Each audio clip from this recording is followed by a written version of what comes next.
안녕하세요. 진법입니다. 오늘은 부처님이 깨달으신 사성제를 간단히 요약해서 말씀드리겠습니다. 먼저 부처님이 전생에 어떤 수행을 하셨는지 알아보겠습니다. 디가니까야 마하 고인다 경을 보면은 부처님은 전생에 팔정도를 몰라서 깨닫지 못했다고 합니다. 그래서 자애, 연민, 함께 기뻐함, 평온이라는 네 가지 거룩한 마음가짐, 즉 자비희사의 사무랑심 등을 수행하시고 또 대중들에게 사무랑심을 가르쳐서 세계천상인 범천에 태어나도록 했다고 합니다. 여기서 팔정도는 사성제의 도성제입니다. 부처님이 금생에서는 29세에 출가하신 후 6년간 선정수행과 고행을 했으나 깨닫지 못하고 결국 사성제를 간통하시고 부처가 되었다는 내용이 마찌마 니까야, 셀라경 등 초기 경전 도처에서 나타나고 있습니다. 상유타 니까야 근청경에 의하면은 부처님은 사성제를 깨달으시고 내가 깨달은 법은 심오하여 감각적 욕망의 쾌락에 물든 중생은 조건 지어진 것은 사라지기 마련이라는 연기법을 본다는 것은 어려울 것이다.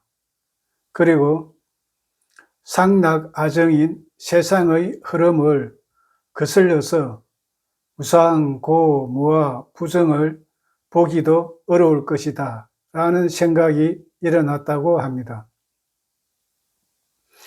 그때 사암파티 범천이 부처님에게 세상에는 눈 밝은 중생도 있을 것입니다.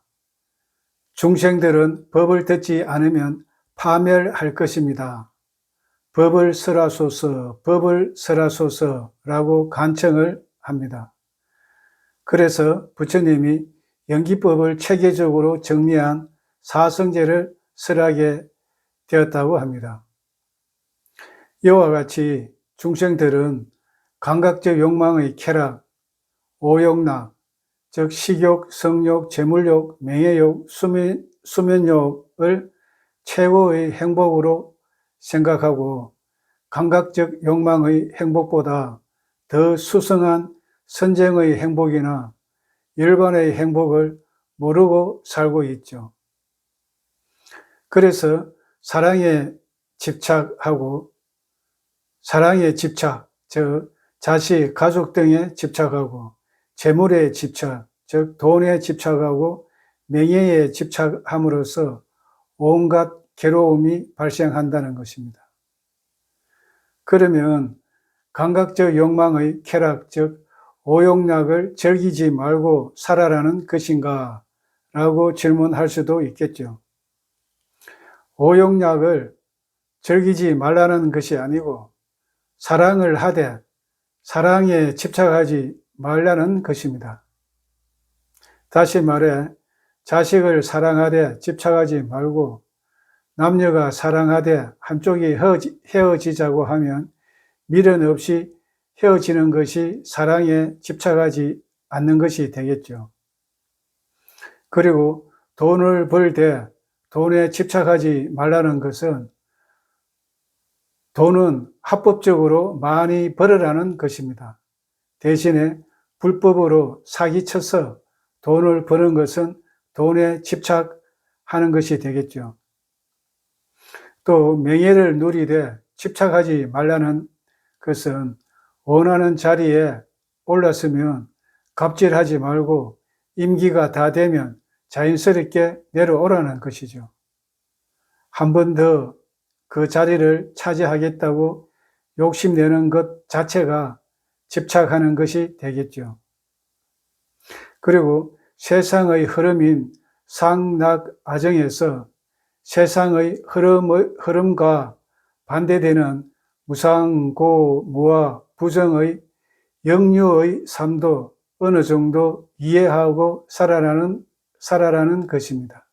즉 세상은 무상한데 영원하다고 집착하지 말고, 괴로움인데 즐거움이라고 집착하지 말고, 나는 실체가 없는데 내가 있다고 집착하지 말고, 이 몸은 더러운데 깨끗하다고 집착하지 말라는 것이죠. 왜냐하면 무엇이든지 집착의 끝은 항상 괴로움으로 귀결되기 때문입니다. 그런데 대부분 사람은 사랑이든 자식이든 돈이든 명예이든 집착하는 것이 좋지 않다는 것은 잘 알고 있다고 말은 합니다. 그러면서 그것이 내 마음대로 되는가 라면서 자신의 집착을 합리화시키는 경우가 많죠. 집착을 합리화시킨다는 자체가 집착을 끊기 싫다는 말과 같다고 할 수 있을 것입니다. 알면서 집착하지 않는 것은 모르는 것과 같겠죠. 중생에서 성자로 족보를 바꾸기 위해서는 집착을 끊기 싫어도 집착을 끊기 위해 노력을 해야 합니다. 노력도 바른 노력을 해야 되겠죠. 팔정도의 정정진, 즉 선과 불선을 판단해서 불선은 버리고 선은 정장하는 게 바른 노력입니다. 그럼 무엇이 선이고 무엇이 불선일까요? 해탈열반에 도움이 되는 것은 선이고 해탈열반에 도움이 안 되는 것은 불선이라고 이해하시면 되겠습니다. 그러면 사성제가 무엇인가? 고집멸도, 즉 고성제, 집성제, 멸성제, 도성제이죠. 그럼 먼저 고성제부터 알아보겠습니다. 고성제는 사고팔고라고 이야기하죠. 생, 노, 병사 네 가지와 애별이고, 원정해고, 구부듣고, 오치연고 등 8가지 고통입니다. 다시 말해 생, 노, 병사, 즉 태어나고, 태어나는 게 왜 고통일까요? 결국 죽으니까 고통이라는 것입니다. 그 다음에 태어나고 늙고 병들고 죽는 고통 4가지와 애별이고, 즉 사랑하는 사람과 헤어지는 고통, 원정해고, 싫은 사람, 원수와 같은 사람을 만나는 것도 고통이죠. 구부듣고, 즉 내가 원하고 바라는 것이 성취되지 안 되니까 고통이죠. 그 다음 마지막으로 오치온고는 앞에 7가지 괴로움은 모두 내가 있으니까 괴로움이 생기죠. 그 오는 조건 따라 생긴 것이니까 실체가 없는데 나라고 집착하는 자체가 괴로움이라는 것입니다. 여기서 중요한 것은 나라고 믿고 있는 온, 즉 몸과 마음은 신이 창조해서 태어난 것도 아니고 우연히 태어난 것도 아니고 업과 부모 등 여러 가지 조건에 의해서 태어났기 때문에 무상고무아라는 것을 알 수가 있습니다. 다시 말해 나는 무상고무아다. 이해가 되십니까? 초심자는 이해가 잘 안 될 것입니다. 왜냐하면 인간은 자기 보호 욕구를 위해서 신이나 절대자를 창조하여 마치 어린애가 부모에게 매달리듯이 어렵고 힘들 때마다 신이나 절대자에게 보호를 받기를 원하죠. 또 자기 보존을 위해 영원 불면한 아트만, 즉 참나 영혼을 만들어 죽지 않고 영원히 살고 싶어하는 욕구가 강해서 자기 보호와 자기 보존이라는 2가지를 창조해서 굳게 믿고 있기 때문에 내가 무상고무아라고 하면 거부 반응이 일어날 것입니다. 반대로 죽어도 참나와 영혼은 죽지 않기 때문에 영혼이 행복하게 살 수 있다고 하면 좋아하겠죠. 그러나 나라는 오온의 실상은 철저히 알아야 합니다. 그래야 괴로움을 소멸할 수 있기 때문이죠. 나는 무엇인가? 나는 누구인가? 질문에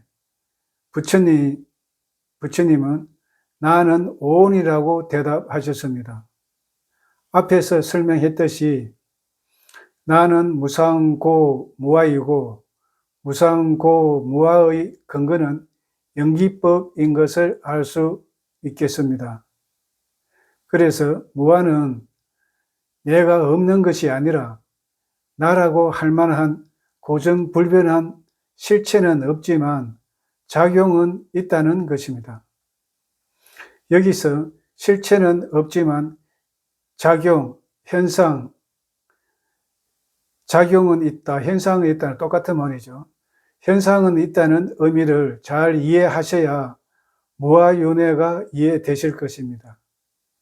실체는 없으나 작용은 있다는 것을 잡암경 제1의 공경에서는 업보는 있으나 작자는 없다라고 설명하고 있습니다.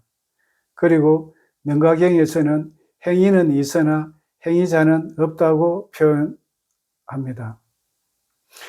이것을 이해하지 못하면 내가 없는데 누가 윤회를 하느냐, 윤회의 주체가 없는데 윤회를 한다면 모순이 아닌가라면서 무아윤회를 의심하게 되는 것입니다. 실체는 없으나 인과작용은 있다. 즉 영기법만 철저히 이해하시면 무아윤회에 대한 의심은 사라질 것입니다.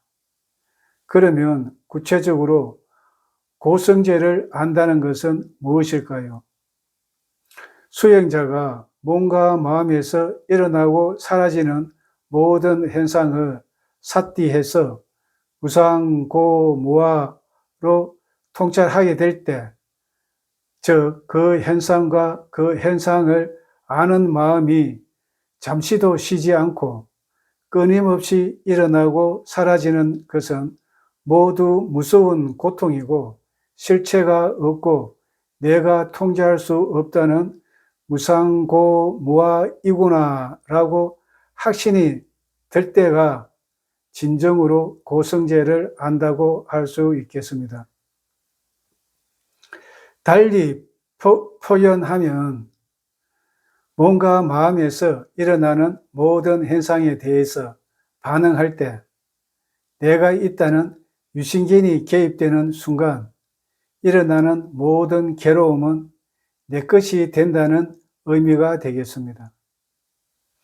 즉 내가 있다는 유신견을 가지고 있는 한 죽을 때까지 괴로움을 껴안고 살 수밖에 없는 구조임을 이해하는 것도 고성제를 아는 것이 된다고 하겠습니다.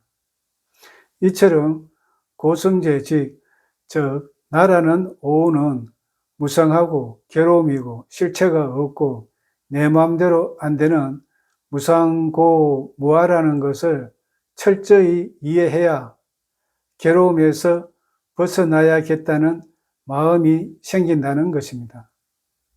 그런 마음이 생겼다는 자체가 이미 사성제의 50% 이상은 성취했다고 할 수 있겠습니다. 왜냐하면 앞에서 부처님도 말씀하셨지만 중생은 괴로움을 행복 등으로 착각, 즉 무상고무아 부정을 상락아정으로 전도몽상하니까 수행할 마음을 내는 것이 어렵다는 것입니다. 고성제를 철저히 알게 되면 괴로움의 원인을 제거해서 괴로움에서 벗어나야겠다는 마음이 생기니까 그 다음부터는 일사천리로 수행이 진전된다는 의미가 되겠습니다. 그리고 고성제를 길게 설명했습니다. 그러면 나라는 오치온 자체가 괴로움인데 왜 태어났는가라는 의문이 생길 것입니다. 상류다 니까야 초준법륜경에서는 집성제가 가래이다. 가래는 다시 태어남을 가져오고 절긴과 탐욕이 함께하며 여기저기에서 절기는 것이다 라고 설명하고 있습니다. 또 상류다 니까야 태어남경에서는 가래가 사람을 태어나게 하고 중생을 윤회에 들어가게 하고 괴로움에서 해탈하지 못하게 한다고 설하고 있습니다.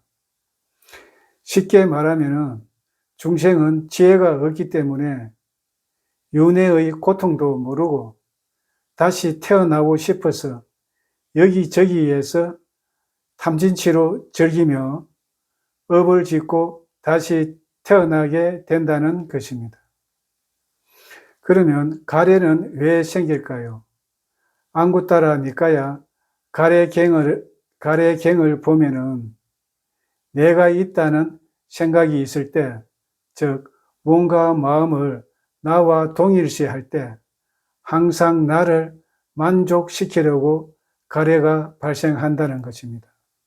또 상유다 니까야 명상경에 의하면은 상락아정이라는 전도된 계매가 가래를 일으킨다는 것입니다.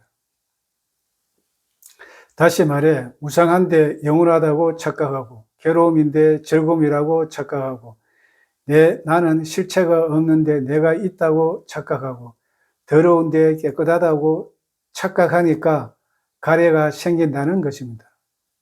이처럼 내가 있다는 유신견을 가지고 말하고 행동하고 생각할 때마다 가래가 생긴다는 것을 알 수가 있겠죠. 그래서 가래가 업을 짓고 가부를 만들어 끊임없이 고통을 겪고 죽고 다시 태어나는 일을 반복한다는 것입니다. 다시 말해 중생은 살아있는 동안 쉬지 않고 윤회 고통의 씨앗을 심고 있다고 하겠습니다. 그러면 가래를 제거하는 방법은 무엇일까요? 상유다 니까야 초준법륜경에서는 팔정도, 즉 개정의 사막을 닦아서 가래를 소멸할 수 있다고 설명하고 있습니다.